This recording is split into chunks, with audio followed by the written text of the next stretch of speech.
બગડાણા ગામ, બગડ નદી, બગદાલમ ઋષિ, બગડેશ્વર મહાદેવ અને બાપા બજરંગદાસ. ભાઈ બગડાણા ધામની વાત કરી રહ્યો છું, બજરંગદાસ બાપાની, જ્યાં રસોડાની અંદર લાખો માણસોનું જમણવાર બનતું હોય અને રોજે હજારો માણસો જમતું હોય ને પૂનમ હોય ને મિત્રો અને ગુરુ પૂર્ણિમા હોય ત્યારે લાખો માણસો જમતું હોય તે રસોડામાં તમને લઈને આવી ગયો છું મિત્રો. એક પણ ગેસનો બાટલાનો ઉપયોગ નથી થતો, બધું લાકડા ઉપર જ બને છે. આજની તારીખે તમે કોઈ પણ જગ્યાએ જાઓ આવું રસોડું તમને ક્યાંય જોવા નહીં મળે.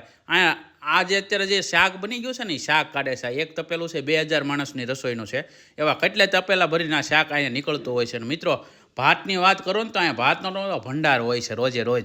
અને મિત્રો જ્યારે તમે બગડાણા આવો ને ત્યારે એકવાર પ્રસાદ લેજો. આ જો આ રોટલી સાધુ રોટલી બની રહી છે અને તમે જોવો ને એટલે એકદમ સોફ્ટ રોટલી બને છે. ને જ્યારે તમે બગડાણા જાઓ ટેસ્ટ કરશો ને તો તમને ખ્યાલ આવશે પ્રસાદનો.